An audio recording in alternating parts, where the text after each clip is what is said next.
sensory processing, and that's what I'm going to talk to you about this evening. First of all, though, I'm reckoning that some of you are probably feeling a bit wriggly by now and could really do with an activity break. Am I right? Yeah? We've heard some amazing stuff this evening, really, really good, and I want you to listen to me, so I'm now going to give you a little activity break to make sure you can still stay focused. So if you'd like to all stand up. This is going to be a bit tricky to do with the mic, because I didn't realize I was going to have a mic on my head, a mic in my hand. If you can put your hands together, and then place them on top of your head, and have a good squish down.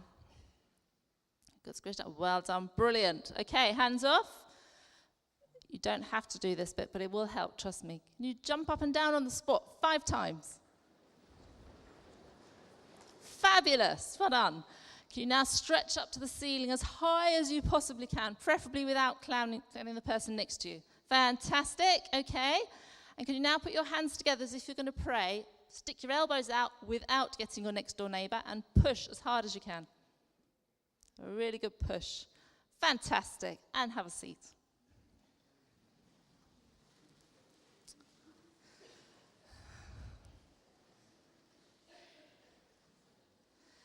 Okay. That video was loud, wasn't it? And it's really tricky to understand that for some people that is how they see, hear, feel the world. Unfortunately, we don't have smelly vision or tactile vision, but if you add to what that young man was feeling, if you also add the smell of the bleach on the floor where mum's just washed it, along with the smell of dinner cooking, along with maybe the itchiness of his jumper, and he's feeling all those things and those kind of level. And you then, if you took that young man and then placed him into a school classroom, or into one of our church environments where we're expecting him to sit there and to listen to what's being said, he would find it incredibly difficult. In fact, I think we all would, wouldn't we, if you're hearing all those things to that point. Sensory processing is our ability to interpret the environment through our senses and to use that information. Okay, it helps us function. We all have sensory processing disorders in some way, and probably in the things I'm going to talk about, you'll probably go, oh yeah, that's just like me, I do that, I have that problem. Okay, doesn't mean there's anything wrong with you. We all have sensory processing disorder, okay, in various forms. Sensory processing disorder, or SPD, which is what I'm going to call it for short because it's a bit of a mouthful, can present with us being either oversensitive or undersensitive in our senses. So, for example, those of you who are really sensitive to taste, I'm quite sensitive to taste. If I go out for a curry with my husband, a chicken korma does it for me, no problem. I know I've had a curry, my tummy knows I've had a curry, totally registered. My husband, on the other hand, has to go for the strongest, hottest curry possible for him to know that he's had a curry. We discovered one at our local curry house the other day called gunpowder. I'll leave it to your imagination. Also, there's things like movement as well. I'm going to talk about children for this example. Children who are undersensitive to movement can spin on a roundabout for 15 minutes, get off, and still walk in a straight line. I don't know about you, but I know that if that was me, I'd be somewhere under that chair over there by the end of it. Then you get other children who are oversensitive to movement. So the simple movement of leaning forward to clean their teeth can be way too much movement for them, and they can become totally distressed, disorientated, and find it really, really tricky. So that's oversensitivity and undersensitivity to our senses. And now we actually have more than 5 senses. I'm not going to blind you with science, but I'm going to add just 2 more of those to what we're talking about. Okay? They're the ones that really affect us mostly. First one being proprioception. So we have 7 senses. Okay? And the first one I'm going to talk about is proprioception. Now, what I'd like you to do is if you can kind of get into 2s with whoever you're sitting next to. One of you is going to be number 1 and number of you is going to be number 2. I promise I'm not going to do anything mean. I promise. Okay? What I'd like you to do, person number 1, what I'd like you to do is to close your eyes. Okay? And what I now would like you to do is to tell your partner how you are sitting. And I don't mean I'm just sitting on a chair on my bottom. I mean, I'm sitting on a chair, I have my right leg crossed over my left leg, I have my hands like this, etc., etc. Go for it.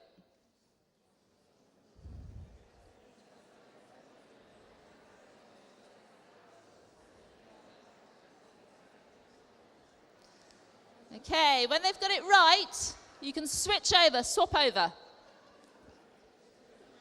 So number 2 now needs to close their eyes and to tell number 1 how they're sitting.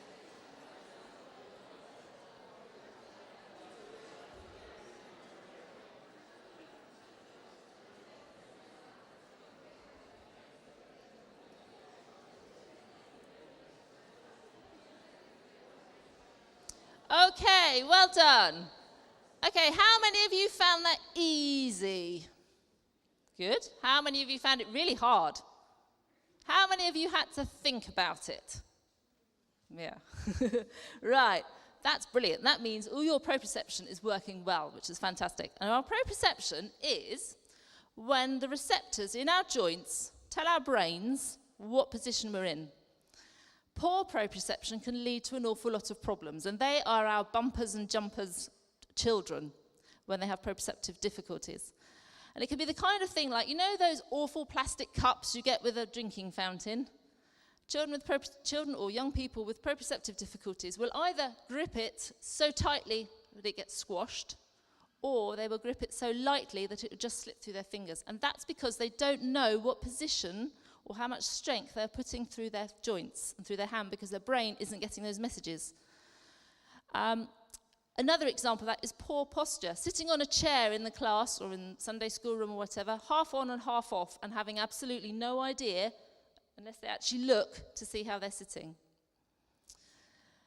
There's some good tips for dealing with children with proprioception. Now, they quite often are the ones who are the bumpers, the ones who are the wrigglers, who don't sit still. Because if you sit still, you don't get an awful lot of feedback as to what's going on. If you wriggle and move around, you know a lot more about where you are and where you're sitting. So for those kind of children or young people, giving them their own spot to sit on, like a bit of carpet or a chair, something along those lines, where they can sit and wriggle freely without interfering with anybody else, that can really help. These kids can also have problems with writing. Holding a pencil or a pen, they're the ones that quite often grind the pencil into the table because they can't feel how they're writing. So to give them something like a light pencil, so not a usual traditional HB one, but a lighter one, can really, really help them. So they're not mucking up their paper, because if you tried rubbing out hard pencil lines with a rubber, it's really tricky. And if your child really wants to get their work right, they can get very frustrated.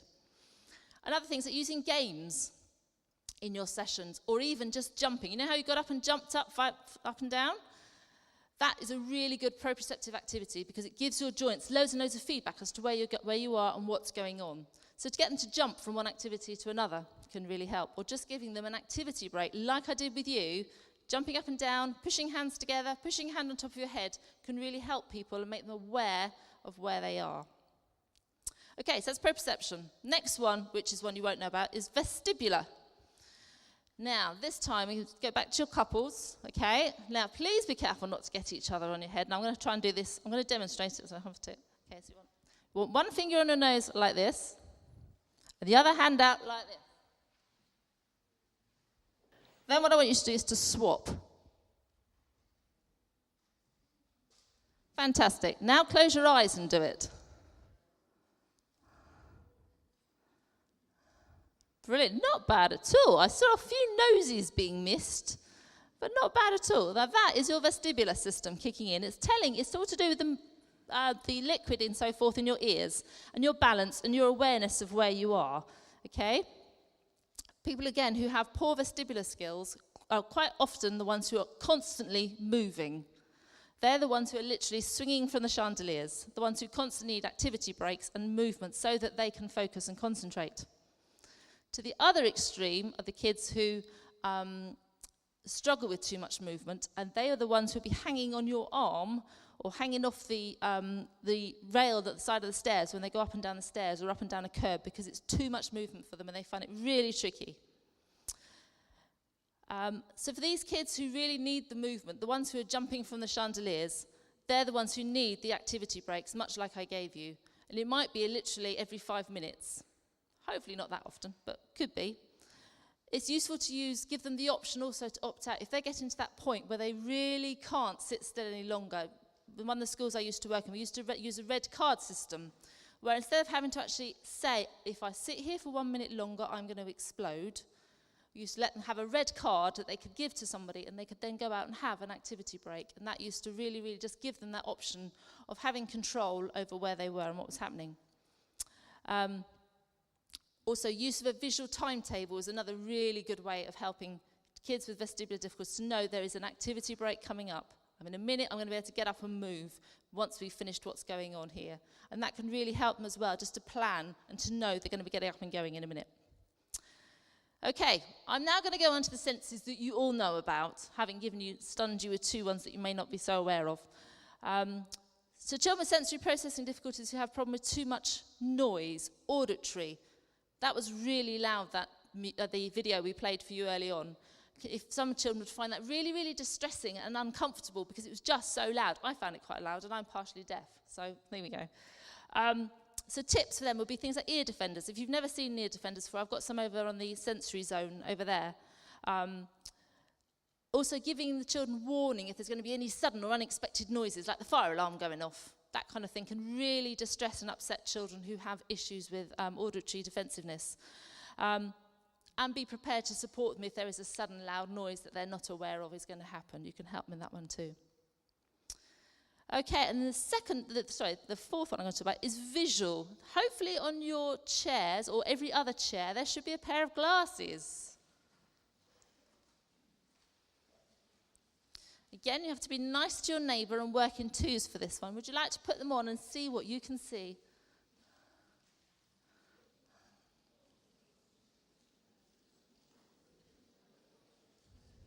Weird? Pass them over to your neighbour once you've had a look, if you're not too keen. Some people seem to like them, some people aren't so sure.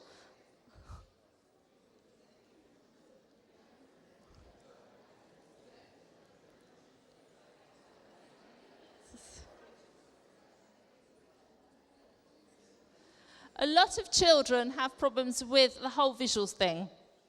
They can go from one extreme to the other. They can either love lights and really, really almost stim themselves from it. They can use their fingers up and down in front of their eyes to get feedback from the light.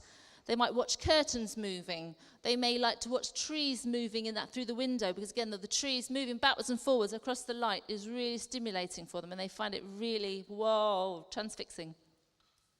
Other children find light really distressing, too much of it. Walking into a room where the light is really, really bright can really distress them, and they find it really uncomfortable. Just somebody running past them. If you think about the amount of light that creates, somebody moving past you really, really fast, and say in somewhere like a classroom or a room where they're moving around a lot, that can be really tricky for some of them, and they find that really hard. So for these kind of kids, if you want them not to be distracted by light, is to do things like sitting them with their back to the window so they're not stimulated by the light. Giving them time to adjust when we move from one room to another.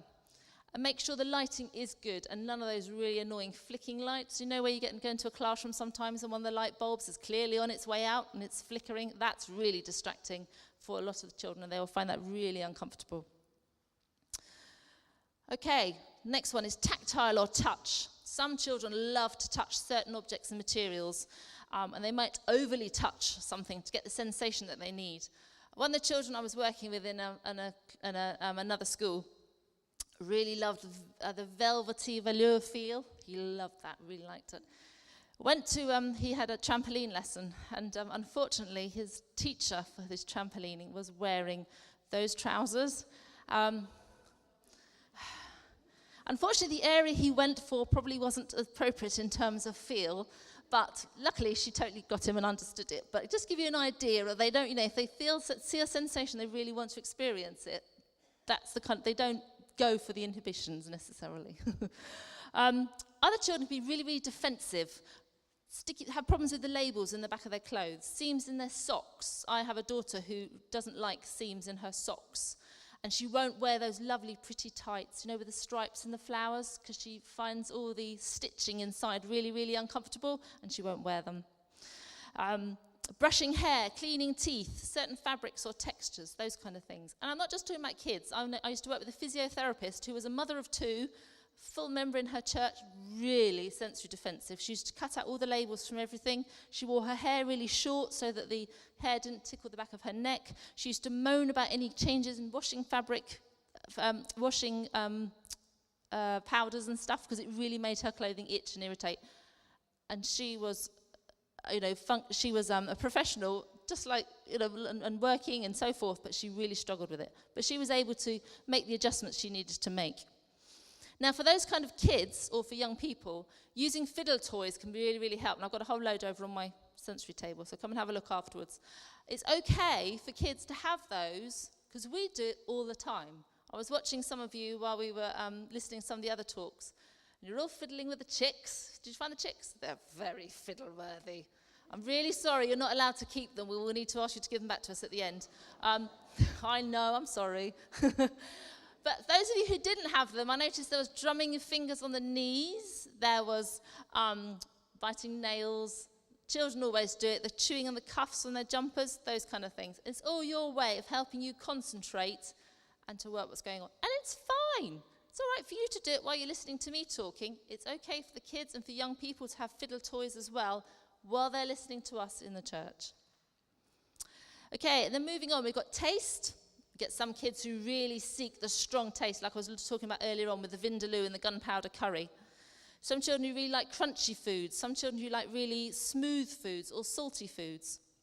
And it's always worth chatting with parents before you try any food tasting for these kids, just to make sure that, just to see what their likes and dislikes are.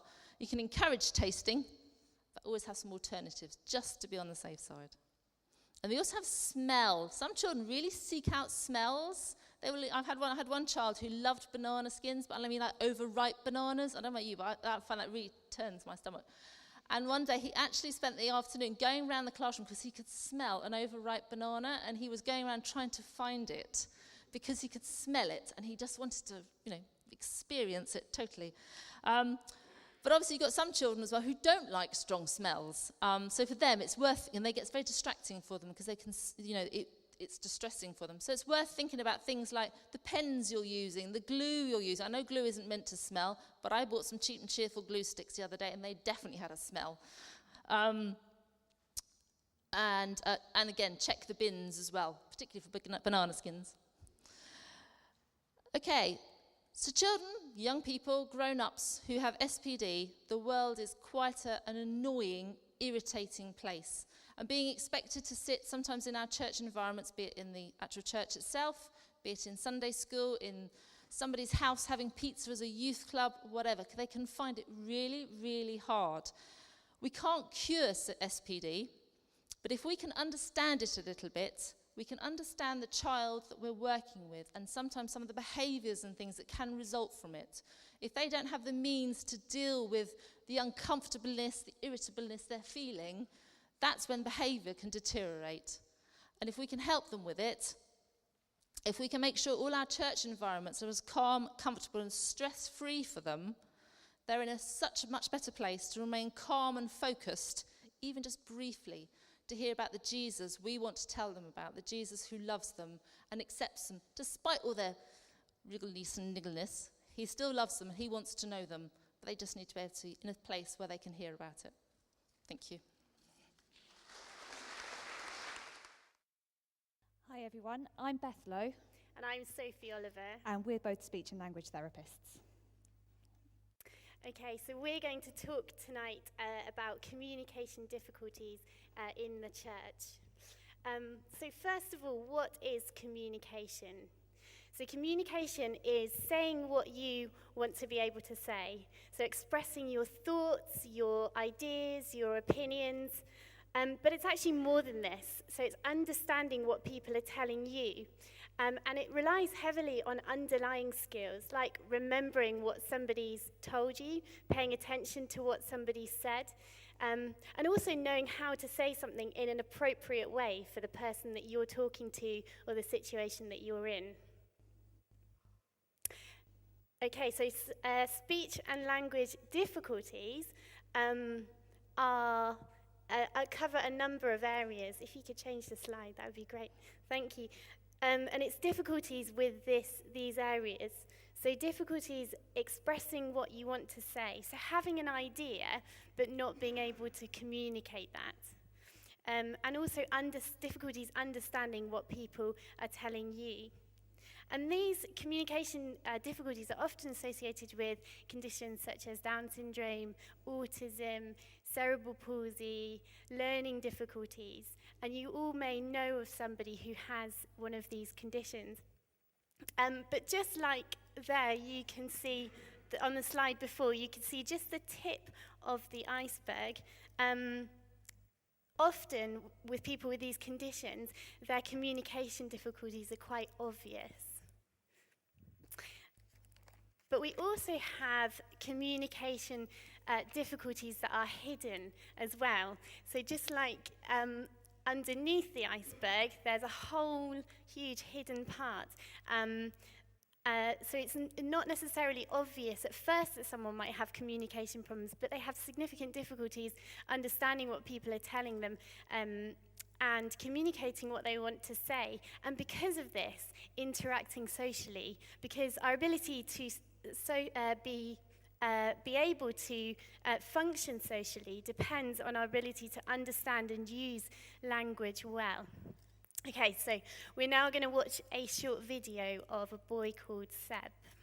My name is Sebastian, and I am doing GCSEs in English, Maths, ICT, Art and Music. I like sports, extremely like sports. I love it. It's my life, really. The difficulties what I had was like talking, listening, understanding, socializing, and understanding. Really, those are the main things. When I talk to someone, I talk to them like straight, and they don't get it, and I'm trying to like make it clear and make them understand, but it's really hard for them to understand, and it's hard for me because I don't know how to make it clear. Okay, so Seb seems like your normal, typical teenage boy from the outside.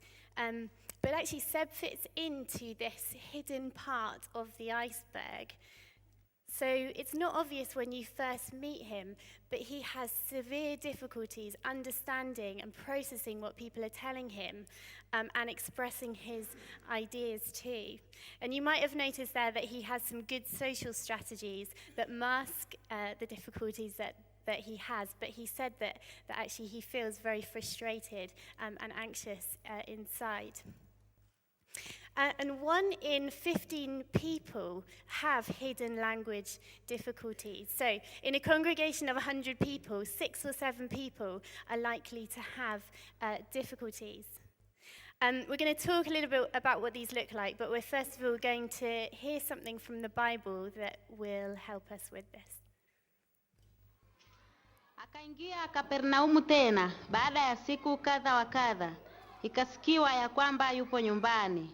Wakakusanyika watu wengi, isibaki nafasi hata mlangoni. Akawa akisema nao neno lake. Okay, did anybody understand that? No? Someone might have? I can tell you need to brush up on your Swahili skills. So that was the feeding of the 5,000 in Swahili. And this is a bit of what it's like to have difficulty understanding. So it's a little bit like being in a foreign country. So imagine going about your day-to-day, so your normal routine, getting up in the morning, but surrounded by a different language. Think about going on holiday and the challenges that this brings. So difficulty understanding what's going on around you. And just like when we're on holiday, we rely a lot on people's body language, their facial expressions, signposts to tell us what's going on. People with language difficulties rely on visual cues around them to understand. Okay, so on the screen here, we can see some of the difficulties that people might have. So we've got difficulties understanding long stretches of speaking. So people are likely to have difficulties following a sermon. Difficulty following instructions. So children in a children's group might have difficulty knowing what they need to do or the order that they need to do it in. Remembering what's been said. So, for example, in a small group situation, and a question might have been asked about a passage, someone might really struggle to remember the question. And also just generally keeping up with fast group conversations. So in social settings in church, maybe you're out together, keeping up with the thread of conversation, following jokes, and that kind of thing. Okay, you are now going to have 20 seconds to talk to your neighbour. You're having to do a lot of work tonight, I'm afraid. And you're going to talk about a food that you really like, but you're not allowed to use the name of that food. So you can do that now. Okay, I hope that was in. If everybody could come back together. How did everybody find that? Easy? Not easy? Pretty difficult, isn't it? And this is a little bit of what it's like to have difficulty expressing yourselves. So finding the right words that you need to say or putting a sentence together. And in church, people might really struggle. For example, in a group situation, like a small group, where everybody's going around and you're expected to contribute, and somebody might have difficulty forming what they want to say or finding the right words, and that could leave them feeling very embarrassed or just not wanting to communicate. And also making choices in church. So, would you like tea or coffee? The classic question. Or which rota would you like to be on? So expressing their preferences. I'm going to hand over to Beth. Okay, so we're going to have a bit of a think about some of the things that we can do to support people with speech, language and communication needs in our churches. The slide, please. So breaking down our language into smaller chunks. Giving huge long reams of spoken language can be really difficult for people to pull out the key points. So breaking things down into smaller chunks and giving those one at a time can be really, really helpful. And if you're asking somebody to do something, instead of saying, okay, you need to go and hang up your coat, and then you need to go and get your book out of the drawer, and then this, that, and the other. If you give instructions one at a time in the right order, that can make things much easier for people to follow. Wanting to draw your attention to processing time. For some people with language difficulties, it can take a really long time for them to process what it is you've said. For some people, that can take in excess of 10 seconds. I worked with one person who used to take about a minute to process anything that was said. And in that time, if you were to then repeat what you'd said or rephrase it slightly differently, it was enough to just disrupt that processing and they have to start all over again. So it's really important to give people enough time to process what you've said. And also, if you're going to repeat an instruction or repeat a point that you've made, if you can use the same words, then that can be really helpful as well. And by using visual supports as well, that can make your key points much easier to get across. The next slide, please. So again, thinking about some of the other things that we can do to help, giving people time to say what they want to say is really, really important. There's nothing more frustrating than trying to make a point to somebody when you know that they haven't really got time to listen or they're thinking about something else. So making sure that people know that you've got time to listen to what they've got to say can take a lot of the anxiety that some people may find around having conversations and communicating in a church setting. Making sure that you've got eye contact with people and that showing that you're listening. The exception to this would be for some people with social communication difficulties like autism. Having eye contact can be really, really uncomfortable for them. And if you know that that's a need that that person has, it's important that you don't try and force eye contact on them, but just be aware that you may not get eye contact back, but make sure that you show that you're listening to them. And not pretending to understand is a big thing. If you don't understand, it's really important that you're honest and you kind of make that point that you haven't understood, and you can help that person to explain their point again by adding more information. Asking who, what, and where questions can be really helpful for people to structure their thoughts, and it can give them a little bit more context to their message so that you can pull out the main points that they're trying to make. And then thinking about all of the different ways that people communicate, it's really important that as a church we're valuing all the different ways that people are communicating, whether that be through speech, through signing, through using pictures or symbols, whatever form of communication somebody's using, that we show that we're valuing that. And then, so all of those strategies are really useful for anybody with communication difficulties. But for some people with more severe difficulties, particularly learning difficulties, we can use some visual strategies to help as well. So things like having a visual timetable, we have one up there on our stand, it can be really, really useful for showing people what you're going to do over a period of time. And particularly in children's work, this can be really, really useful. And so what we would do is we'd mark out what's going to be happening over that period of time, and we talk about that at the beginning of the session. And then as something's finished, we take it off and we draw attention to the next thing so that people know what's happening, and it can take a lot of the anxiety out of the equation. Some people can get very, very anxious if they don't know what's going to be happening or who they're going to be working with or where they're going to be going. And what we're aiming to do is get people to a place where they're not feeling anxious about what's going to be happening, so that they're able to access the language and feel the love of God and learn more about God's love for them. And for some people, having all of that information on a schedule is just too much, and it can be very overwhelming. So we can use a shorter schedule and mark out a shorter period of time, or we can use a now and next board, which we would use in the same way. So we talk about one thing and then what's happening immediately after. And choice boards are the other things that we would use a lot of. So for people that maybe don't have the access to the language, who aren't able to communicate what they'd want, or would have difficulty remembering all the different options that would be available to them, we could have a board with all the options on there, and it works the same way as a menu would in a restaurant, so you can see what the options are, and then you can use that to choose.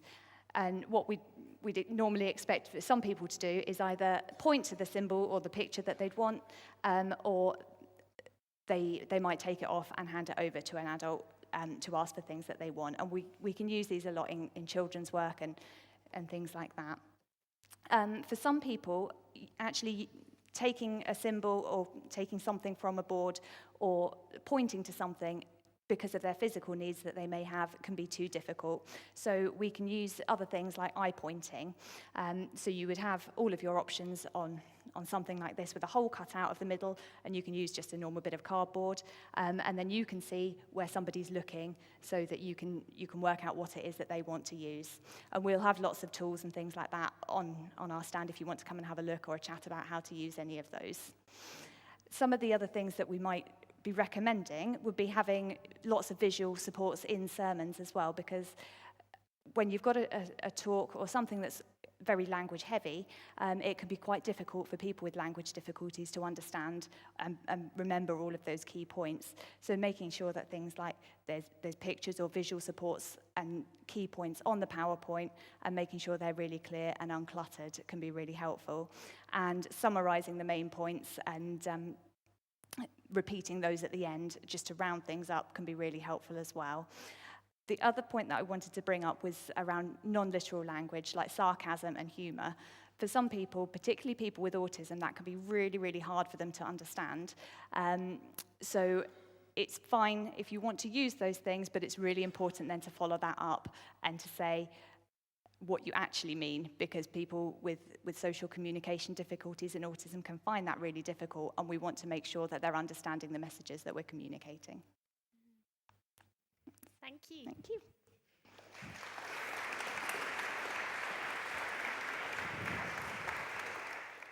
My name's Sue Stevens, and I'm part of the church family here at St Saviour's, and I have been privileged to have a little bit, just a small bit of input into the amazing work that Alison and her team do with children with disabilities here to include them into the church family. And I'm going to be talking to you just a little bit about behaviours which challenge. You heard Rona a little while ago saying that when she took Connor to church, that his behaviours disturbed the people there. And I think that sometimes people think that children with disabilities might be challenging, and they're not really very sure how they're going to deal with those challenges, and therefore it is a little bit daunting. But what I would like to say to encourage you is that in the Trekkers and Trailblazers that happen here at St Saviour's, there are children, quite a lot of them with autism, but also with other disabilities, who can challenge at times, but there are wonderful ways, top tips of coping with this, and I think that Alison and her team put these top tips into practice really, really well, and that is partly why the behaviours are managed, sometimes challenged, but managed in the end, isn't that right? And I would also say that prayer is a huge part of this, because when what you do in church is prayed over, then it makes a great difference to the kind of atmosphere that you're creating, and children find it easier to be at peace. However, there will be challenges.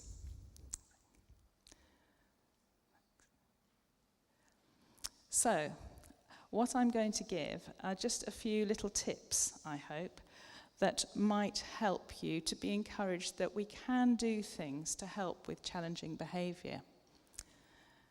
Thank you. We've heard Steph talk about sensory processing difficulties, and we've heard our lovely speech therapist talk about communication difficulties. People with autism, with whom I've worked for most of my career, but also children with other disabilities who possibly have some autistic traits as well, will have differences. They'll have differences in their sensory processing, they'll have differences in their communication. This, as you said, will make differences in the way they react socially to other people, and they'll also have differences in the way they think. As you probably know, autism has a lot of rigidity associated with it. People with autism don't like change, and they are very routine-based.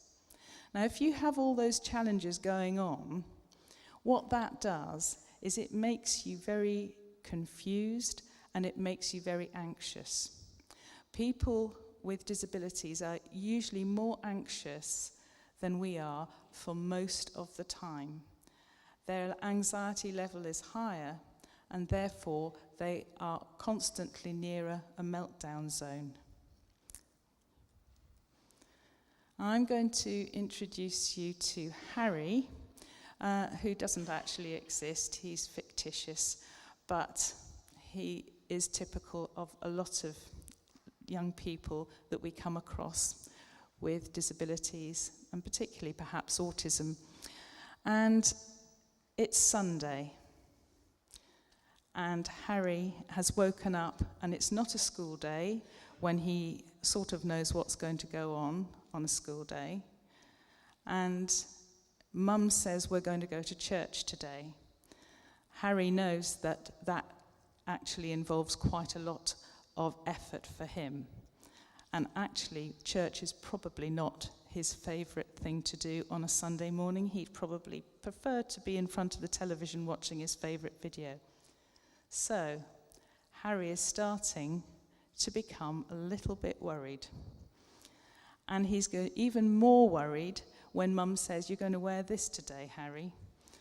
And Harry has difficulty wearing clothes that are perhaps different from his school uniform. He wears his school uniform 5 days a week, and wearing something else at the weekend is going to give him quite a lot of difficulty. So you can see what's happening. It's getting a little bit further up that wound-up scale.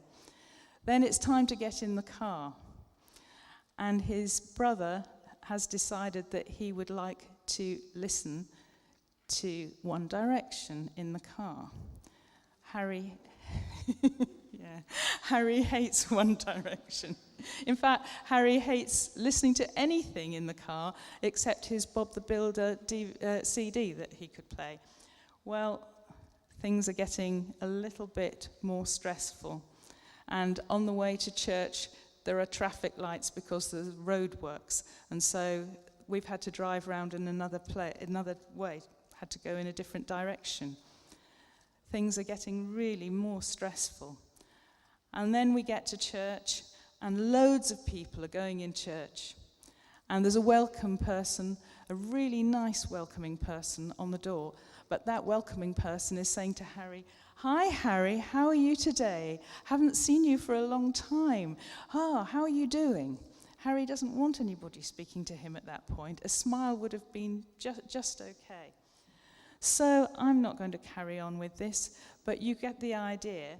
And eventually the bubbles are going to get up to the top. And then if you take the lid off, which you might do when you've been through the worship and you're going into the children's groups, that's when the explosion might happen. So we're going to think about things that might make things a little bit easier, not just for Harry, but also for the people who are helping him in his group. So first of all, sharing information. It's really important that if we have a child who's got additional needs in our groups, we find out as much as we can about them. And actually, chatting to parents is what we really want to do, because we want to be getting alongside them and supporting them anyway. And I know that, Alison, you go out and see people at home before a child comes in, and that makes the relationship with the parent, but it also gives us a lot of information about that child and his needs. And maybe if the child is moving from one group in church to another group in church, we should really be talking to whoever had him or her before, so that we find out what worked, what went well, and where the difficulties might have been. And we usually find that most schools will be very supportive in sharing information. They obviously have confidentiality to think about, but if the parent is willing for the school to say, share their behaviour plans, then that's a really good thing, because what we want to do is to have as much consistency as we possibly can when we are managing or helping a young person to manage their behaviour. And it's a really good idea to make a behaviour support plan so that all the people who are coming into contact with the child are able to see this is what might happen and this is the best thing to do for that young person. It's really important to focus on the positives, and I'm sure that in church the positives would be focused on, but actually in the world at large, when children have challenging behaviours, or young people or adults, that isn't always the experience. And they will have probably heard, no, don't do that, stop doing that, a lot of times in their lives. So it's really important that we should look for the strengths and for the positives. And we should think, well, what does he or she like doing best? What helps him or her to be calm? What are the conditions for that? And sometimes we might have a tricky session.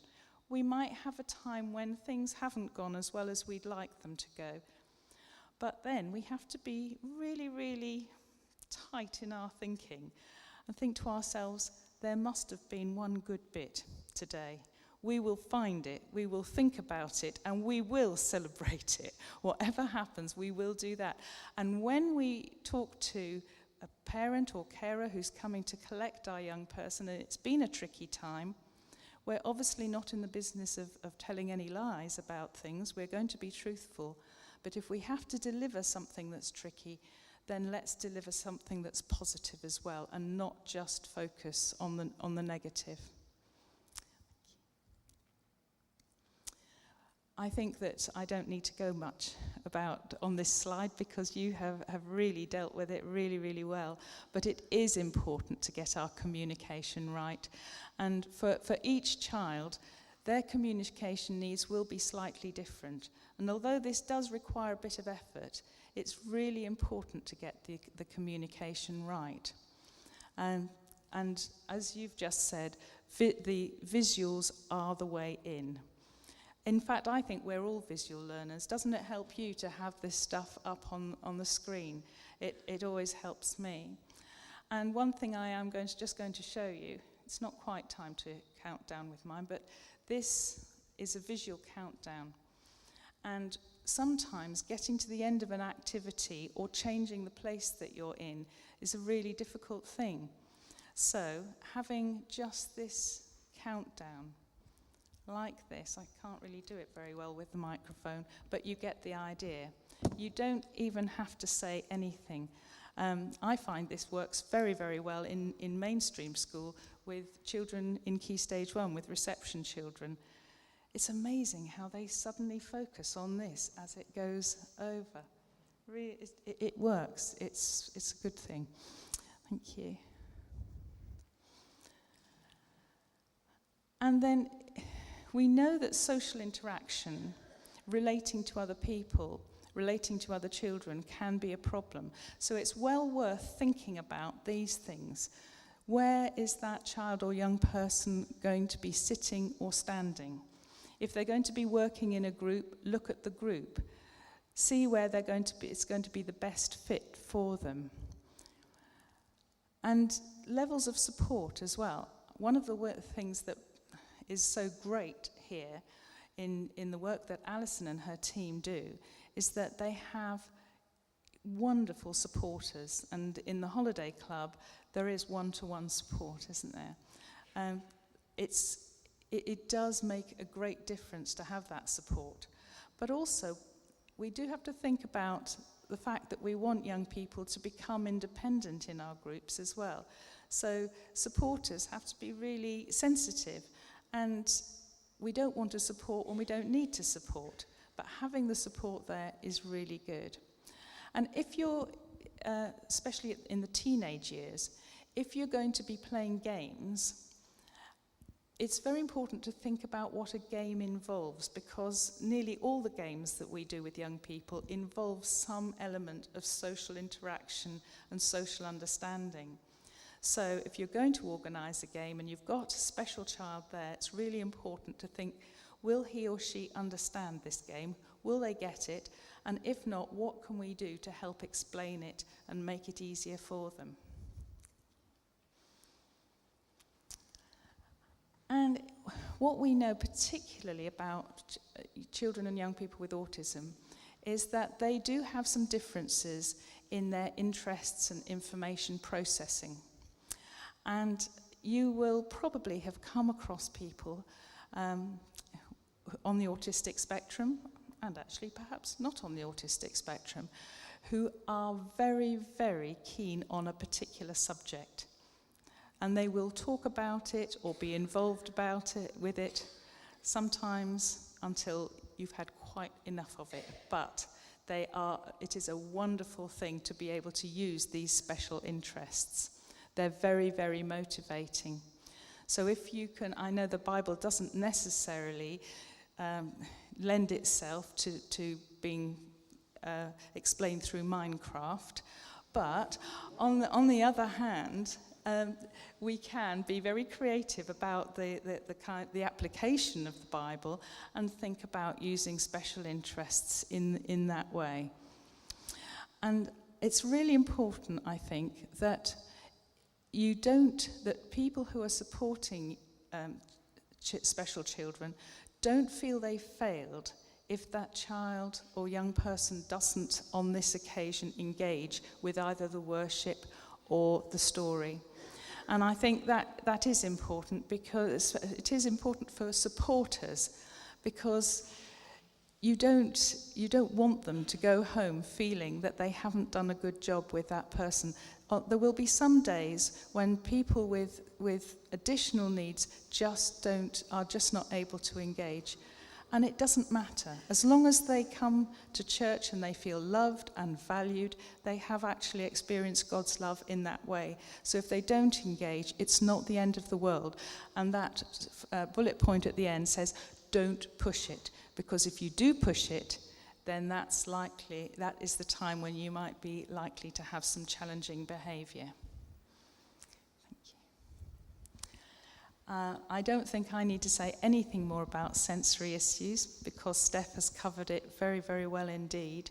But it is very important that we do in that first time when we're finding out all the information about the child, it's really important that we should explore any potential sensory issues with mum or dad or the carer so that we actually know what they're likely to be.